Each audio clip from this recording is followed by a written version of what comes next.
Okay, magandang araw. Ito, may kinuha tayong Toyota Fortuner 2012 model mga idol.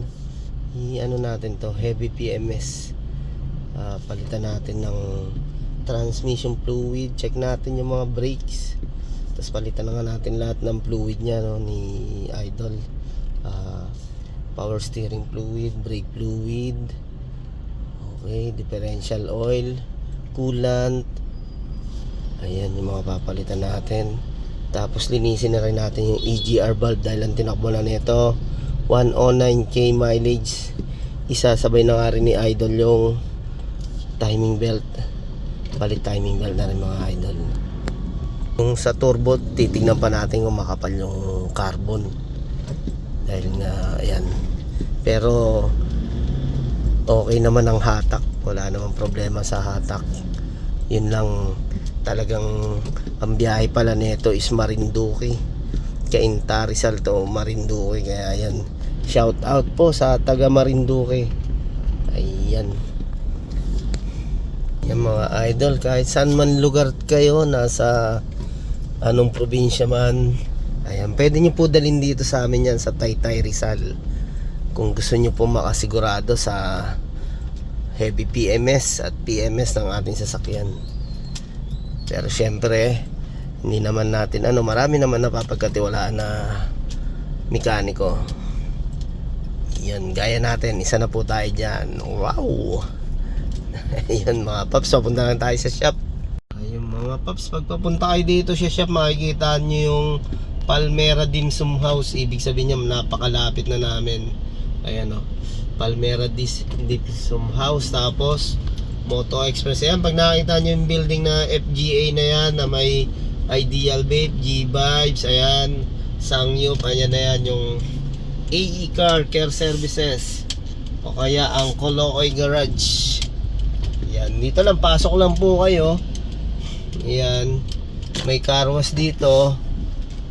Medyo marami ring pagkakaabalahan pagka gusto nyo. Ayan, eto car wash. Tapos ito naman yung shop. Ayan, halos magkatabi lang po, no. Ayan, dito na, papasok na tayo dito sa shop na to. Ayan, makikita mo yung dalawang Colocoy dito nakaupo, yan, no.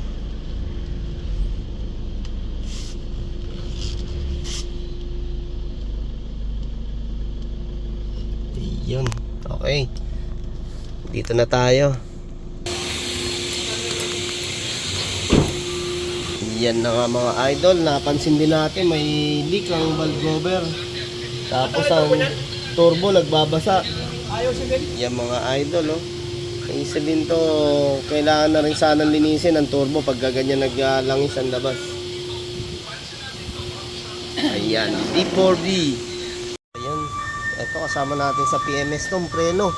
Mga paps, ang makapal pa.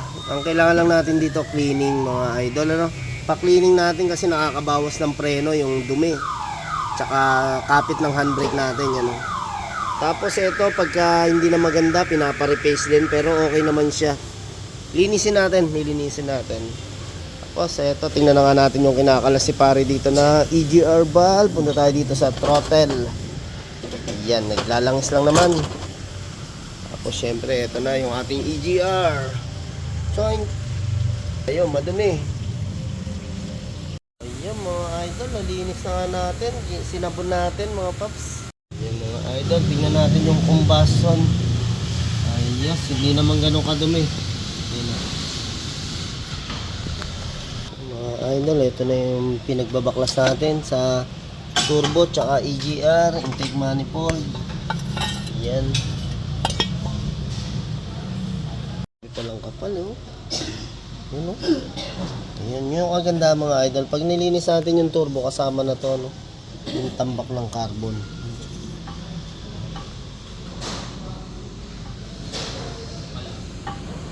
Ayan, makakabawas tayo sa usok. Ayan, boss, nalinisan na, boss.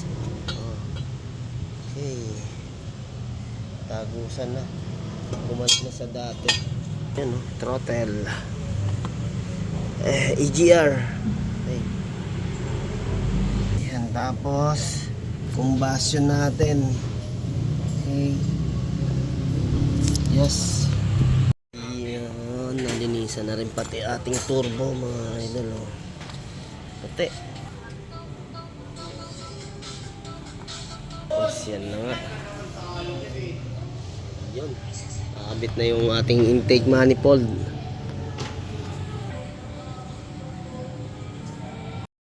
Yun, boss.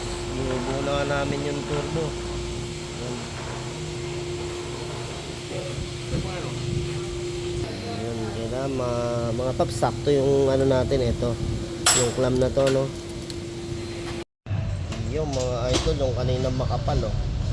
Talagang, oh, linis. Yan. Linis, oh. Eh mga idol, napakahalaga na nalilinisan din talaga yung ating turbo, no. Para syempre yung balance ng ating EGR tsaka turbo kailangan pareha sila malinis. Mas maganda yung hatak ng sasakyan. Ayan, pareha sila nakakahinga. Kaya ayun mga idol, ano, kung halimbawa madumi na rin talaga, ano, pwede nyo nang pagsabay ng cleaning.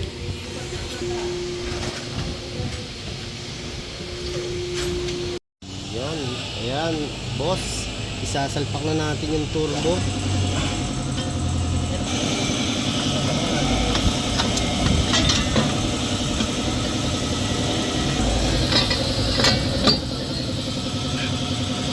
Yun, ganun lamang. Ayos na. Tutornilyo na lang po natin mga idol. Yan, bali hindi muna natin pinalitan ng valve cover gasket. Inuna muna natin itong mga to kasi papasukan ng dumi bago natin babaklasin yung valve cover. Siya yung pinakalas mga idol, tsaka timing belt.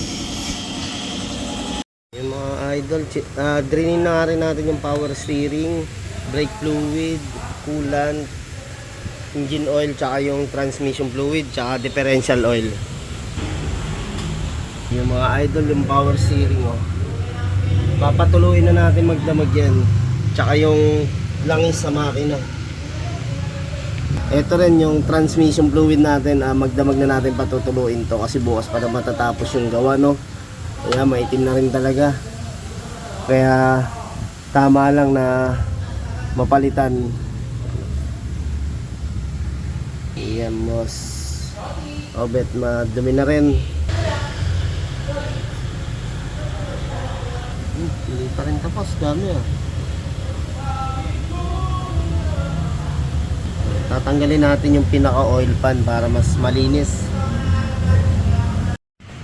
Ayan, binuksan na namin yung valve cover mga idol, oh. Kailangan palitan talaga, pati yung ating timing belt. Ayan, ito mga gagamitin natin na parts. NSK sa tensioner natin, yan mga paps, oh. NSK sa timing belt. Ito yung ating timing belt na original. Yan, tapos sa tensioner, oh, yan ating tensioner adjuster. Yan, oh. Mga paps, yung bearing natin yan, dyan nakalagay yan, oh. Yan mga paps, ibig sabihin ng 97 itong ano natin, ha, yung ipin na to. Pag binilang nyo 97 yan. Tapos ito naman mga yung inakabit na nga po natin.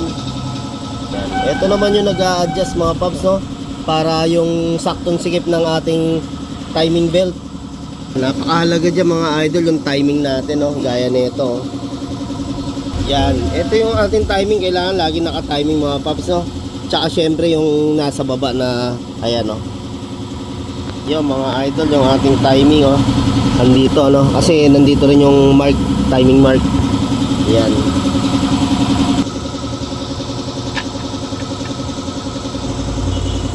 Mga paps, pag naikabit na natin yung tensioner, no, tsaka natin hugutin yung pinaka-pin na to. Yan. Yun mga paps, no, para tumulak na siya. Yan, no. Tinulak niya tong ating bearing para mag-adjust, saka yan, simikip. Tapos yung timing mga paps, ha, yan, siguraduhin natin yung timing natin pagka magpapalit kayo ng timing belt sa lahat ng sasakyan na naka-timing belt. Kasi pag hindi naka-timing yan, hirap umandar yan. Hirap umandar, Pag umandar naman palyado pag wala sa timing. Yan, tinubuhan na ni pare para mahigpit talaga. Double check mo yung mga importante yan, mga nasa timing natin, mga bearing na yan, tsaka adjuster, kailangan mahigpit. Kasi pag natalunan tayo ng timing belt dyan at naputol yan o kaya kumala, sigurado mga paps, sisirain yung ating makina. Ayan, kaya pagdating sa mga timing belt, isa yan sa kailangan natin i-double check. Yung mga modelo naman natin ngayon mga paps, walang problema dahil mga timing chain at saka timing gear. Yun mga paps, alagaan na lang natin talaga sa langis yun. Medyo matagal ang buhay ng timing chain tsaka gear. Pag imingay lang talaga. Ito timing belt mga paps, sa Toyota ang pinakasagad nito 150k mileage, 100 to 150k mileage. Sa mga Mitsubishi naman 80 to 100 mga idol. Pero kung gagamit tayo mga replacement na timing belt, 50 lang ang palitan natin dyan. 50k mileage pag mga replacement o kaya 40. Pero kung susundin mo yung original, pwede mo sundin yung tinakbo na 80 to 100 sa Mitsubishi. Sa Toyota naman 100 to 150k mileage. Minsan pag naka 150 ka, mag-a-appear yung ating timing belt doon sa dashboard, na ibig sabihin signal na kailangan mo ng palitan. Kung napalitan mo naman at nag-appear pa rin, paano mo na lang, pa-reset mo, nare-reset naman po yan. Ayan, okay na mga paps. Yan, linisan muna natin yung cover ng timing belt mga paps. Ito na nga yung nag-leak natin mga paps, sobrang tigas na nga rin pala ng gasket nya, tsaka ng mga oil seal. Ayan, o-ring. Sa valve cover gasket naman mga paps, gagamit din tayo ng Toyota parts. Ito valve cover gasket. Tapos 4 na piraso na nozzle gasket kasama yung mga paps pag nagpapalit tayong valve cover, para isang palitan na lang. At mga paps, 4 din to sa konektado rin to dun sa ating fuel line or nozzle. Yun, kinakabit na nga natin mga paps. Kaya na naman talaga tayo na Ayun, ito boss, kinakabit na natin yung mga nozzle gasket. Ito na yung mga luma, malulutong na. Yan. Yung kinakabit na nga namin mga paps, itong ating valve cover. Yan.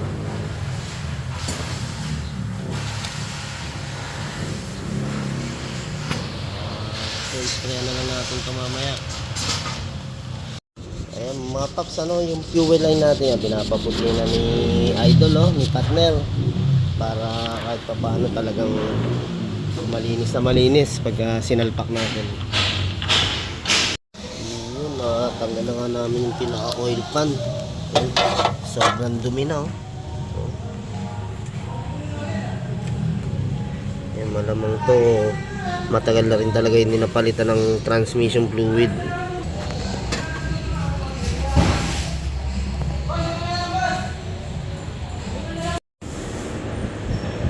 Ayun, boss, malinis na yung filter. Hindi na tayo nagpalit na ito, linis lang mga idol, kasi ito naman pwedeng linisan talaga. O syempre yung oil pa natin. Ayun, Boss Obet. Yan. Salamat pala kay Boss Obet. Talagang yan, maraming tayong gawa. Ayan, ginayin nga rin namin yung coolant nito. Tapos ang gagamitin natin na coolant mga paps, long life coolant ng Pro 99. Ayan, kulay pink din po yan, parehas naman sila. Ayan, sinama na nga rin ang palitan ng fuel filter na itong Fortuner. Pati nga, ayun, maitim na talaga, matagal na rin yan na hindi napalitan. Okay. Ayun, sa fuel filter naman gagamit tayo ng Nomis Korea brand mga idol. Ayan, same lang siya ng mga big brand na pang Innova na all tsaka Fortuner. Yan yung coolant natin na Pro 99. Yan yung ikakarga natin dito mga paps. Dahil nag-drain na tayo ng power steering fluid, ito ang ikakarga natin, Type T4. Para nang sa ganun, pagbago yung ating fluid, maganda yung pagliko-liko ng ating sasakyan, malambot. Ayan, isa sa inaalagaan din natin ng power steering ng ating sasakyan. Tingnan natin kung maganda na kulay, yun bagong bago na mga idol. Ayan, dahil nga chinisel natin, papalitan natin ng oil filter. Ayan, max na, power pa. Sa mga gantong oil filter mga idol, huwag natin kalimutan lagi lagyan ng langis. Gaya nito, tuyo to. Walang grasa tsaka walang langis, kaya kailangan natin lagyan. Ayan, dyan na natin ikakabit mga paps. Punasan muna natin yan. Okay, malinis na. Subukan na nga natin tong max na, power pa. Kung malakas talaga. Yan, yung saktong higpit lang mga idol ha. Gamitan pa rin natin ng pang oil filter. Ayun, syempre gamit tayo ng fully synthetic. Yung mga idol, salina na nga natin. Yan, bali 6.5 liters po ang kinakarga natin sa ganito, no, na Toyota Fortuner D4D. Sinama na natin yung differential oil, napalitan niya, no, idol yan, no. Yan, pagka differential oil halos 3 liters ang magamit natin dito. May bantay tayo dyan, yan mga idol. Yan, syempre gumagamit rin tayo ng genuine differential gear oil. Yan, pinasali natin sa pouch, tapos ipepresa lang natin daw para pumasok. Ito naman tayo nagsasalin sa dipstick ng transmission mga idol, no? Yung automatic fluid natin. Yan. Yan, titignan na nga natin yung langis mga paps kung gaano nakalinaw to. Oh wow, malinaw, oh. Puting-puti. Magdamag kasi natin pinatulo to mga paps. Daig pa plinasing nito pagka magdamag mo patuluin yung langis, ano. Ayan, dahil nga marami kaming ginawa sa kanya, pinatulo na rin namin na matagal. Nakita naman natin yung mga linaw na pinagpalitan, pati yung coolant. Yung coolant di pa natin na-start para bumaba siya, no? Yung mga idol, sinasalina na natin ng transmission fluid. Sigurado yan, napakaganda na naman humatak na itong ating sasakyan pag bago yung ating fluid ng transmission. O syempre yung original na Type T4 ang ating ginamit. Yan, pag naalagaan natin yung mga paps, talagang hindi ka naman masisiraan ng transmission, no? Balikan natin yung tinanggal natin na transmission fluid ni boss. Yung gano'n na rin, ayan, no? Itim na talaga mga paps, oh. O kaya, yan, pag hindi na pinabayaan natin ganyan, talagang sira ang ating transmission yan. Pag matagal-tagal to, asahan mo yung delay ng ating shifting. Tsaka yung medyo bagal ng takbo ng sasakyan mga paps. Okay. Tapos sasama na natin linisin yung brake pads. Dahil makapal pa naman, titignan natin kung talagang makapal pa. Ayan, dahil makapal pa yung preno natin, cleaning lang muna mga idol. Tapos sa brake fluid naman mga idol, ano, ito ilalagay natin Pro 99.3.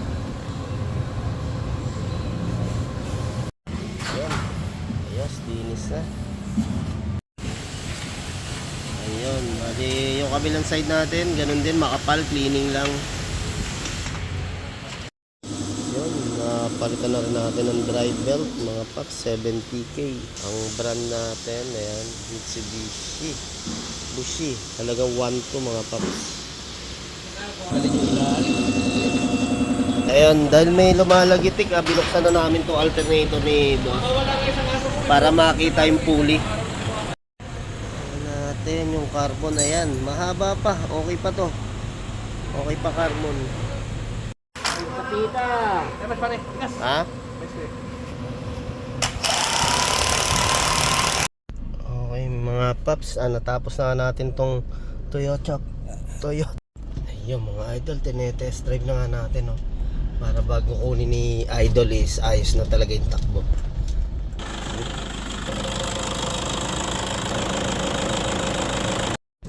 Yan, okay na mga idol.